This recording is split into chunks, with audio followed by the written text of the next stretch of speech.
So this is part of the fill-in-the-blank game that we're going to play. Arians squashing any Antonio Brown to Tampa Bay possibility is blank. Absolute fact. And Mike, there's one thing you forgot when you were talking about this. Just think, let's just say that Bruce Arians had a soft spot in his heart for Antonio Brown. And let's just say they signed him, as Brandon Tierney said, to a veteran minimum contract.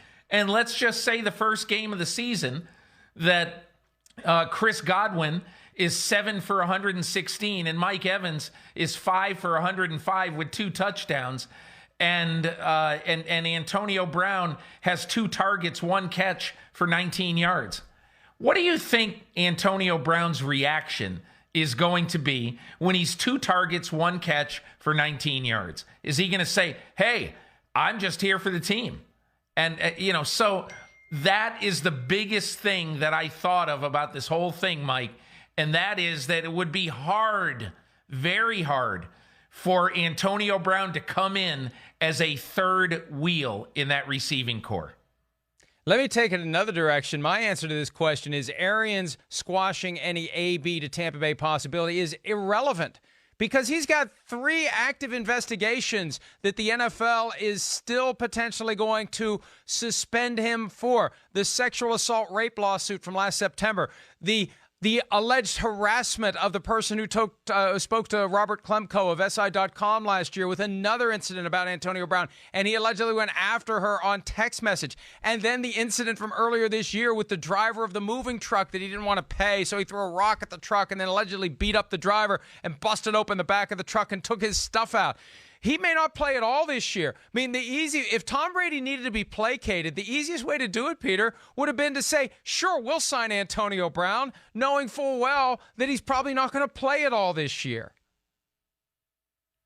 Yeah, this in many ways, Mike, it's a non-starter, and I think you're right that he's going to have some sort of suspension in 2020 if he got signed or if somebody wanted to sign him. We just don't know how long that's going to be. All right, next topic. The first person Tom Brady called once he got all those cell phone numbers from the Buccaneers was probably who? Mike Evans, and he said, you are going to be a very, very happy man because I'm going to throw you 900 footballs. I think Mike Evans, I'm not saying he's going to be Randy Moss because he's not Randy Moss. But I'm saying that the last time that Tom Brady had a big, strong, speedy wide receiver in the Mike Evans realm, Mike Evans range really is Randy Moss. Productive, strong, and big. So Tom Brady can throw the ball up for Mike Evans, and he's going to catch a lot of them. Now, I will say this. Mike Evans and Jameis Winston made some beautiful music together too. So I'm not saying the numbers, I'm exaggerating obviously, but I'm not saying the numbers are going to be all that much different. But I think he is going to get very, very, he's going to get the ball an awful lot. The first one though, I do know who the first person he called, and that was Byron Leftwich, because he wanted to start the process. He FaceTimed with Byron Leftwich for 90 minutes on Wednesday night after he got the deal done, at least verbally or however that whole thing worked, with Arians and Jason Light that first night.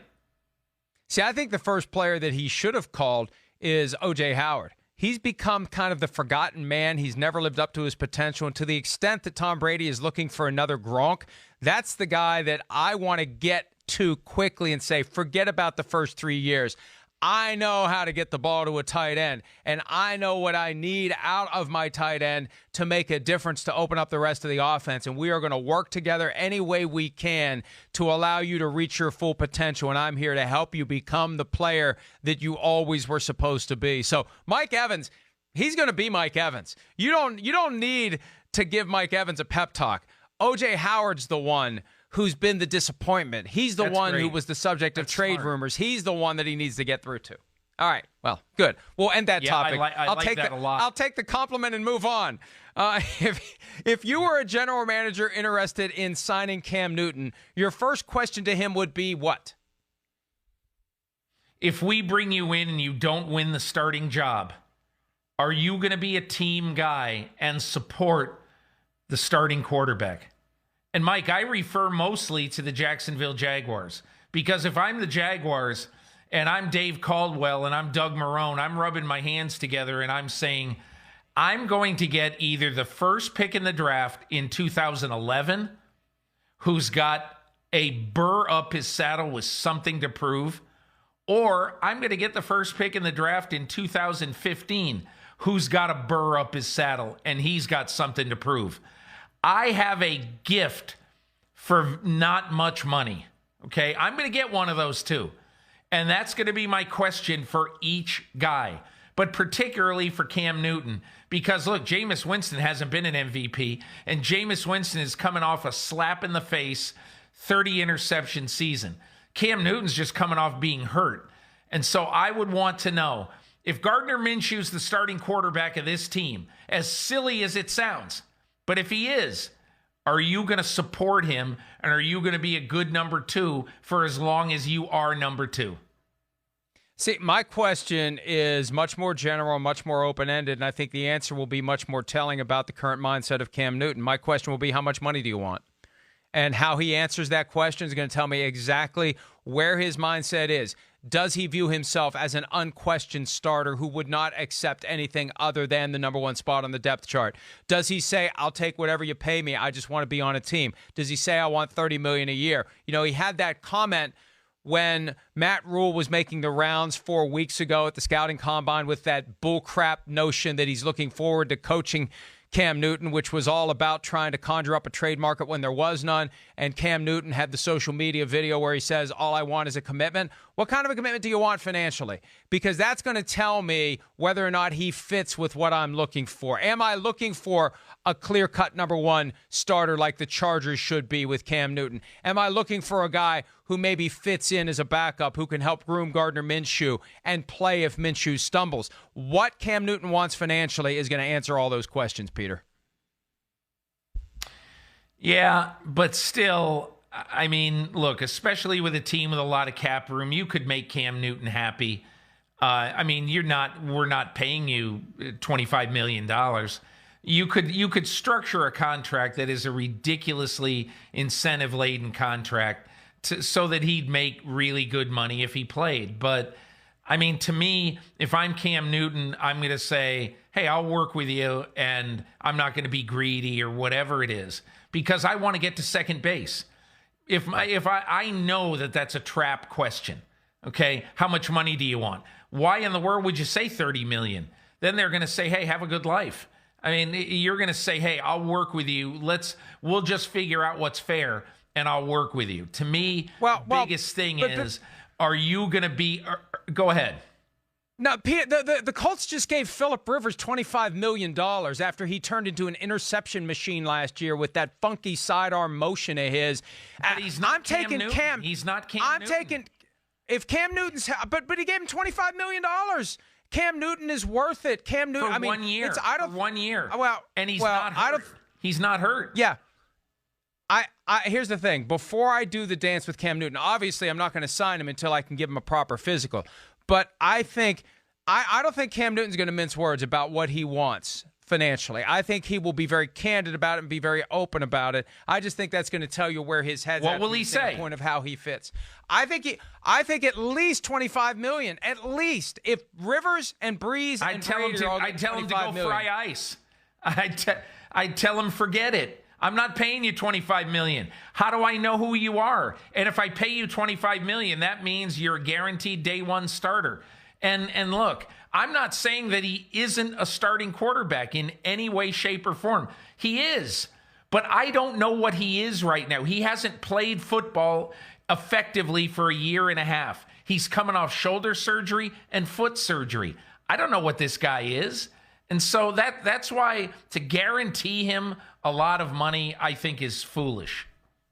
Well, but that's why you want to do a proper physical before you sign the document. But knowing where his head's at. And look, he posted workout video yesterday. The guy looks bigger than ever. The guy looks fine to me. Now, that's far different than playing on a football field, but I would want to know right out of the gates what I'm getting myself into financially before I continue the dance. All right, one more before we have to take a break. As to new teammates based upon free agency movement, you are most excited to see who and who? I'm most excited to see Tom Brady and Tom Brady.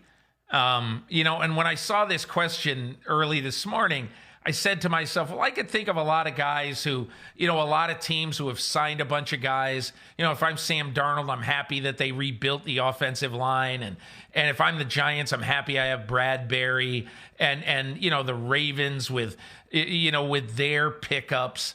I love Calais Campbell. But the biggest thing is, Mike, Tom Brady just conquers all. And he'd be my 1 and 2 for the Tampa Bay Buccaneers. See, I'm looking at Josh Allen and Stefon Diggs because Josh Allen's got that rocket arm, and he hasn't had a receiver like Stefon Diggs yet in his 2 prior years in the NFL. And Diggs can run every route. He can run the deep route, and Josh Allen can throw it out of the stadium, literally. I can't wait to see what those two do in Buffalo, conjuring memories of the old K-gun offense potentially as they start to put some real weapons in place. Do you think that Diggs is going to make a difference for Buffalo as they try to maybe fill that void at the top of the AFC East? There's no question about it, Mike. He obviously gives them something they haven't had, which is a sure-handed deep threat. So that's very good. Now, I have some issues with how much they paid for him, and because they certainly paid an awful lot for him. And there's no doubt in my mind that coming soon, whenever it is, I don't know what year it'll be, but coming soon is going to be, a pretty expensive contract. So, look, one of the things that always happens when you trade for somebody, you have to understand that if you trade a 1, the Colts did this, obviously the Bills did this. What you're also doing is not only are you signing DeForest Buckner for $21 million a year, you are foregoing the cheap contract that you could have signed the 13th pick in the draft to. And the same thing with, a receiver like Stefon Diggs, because look at it. This is the richest year for receivers maybe ever in NFL draft history. There's been 85 drafts. This is the 85th draft, and this is probably the richest year for receivers ever. And last year, Mike, DK Metcalf, 64, Terry McLaurin, 76. And again, I'm not saying that Stefon Diggs isn't worth it, but he is going to have to be a truly great player, an all-pro player to justify what they paid for him. And not only in draft choice compensation, but in foregoing a manageable player, maybe a guy like C.D. Lamb or somebody like that who they could have picked in his stead. And it wasn't just the first-round pick that the Cowboys gave up to get Amari Cooper a year and a half ago. It was a 1, a 5, a 6 this year, and a 4 next year. So it's that first-rounder you could get on a cheap contract and 3 other guys that you can roll the dice and maybe get somebody who can be a contributor for your team over the long haul. We got to take a break. Hi, I'm Mike Tirico, and thanks for watching. Make sure to hit subscribe for the latest news and highlights from NBC Sports.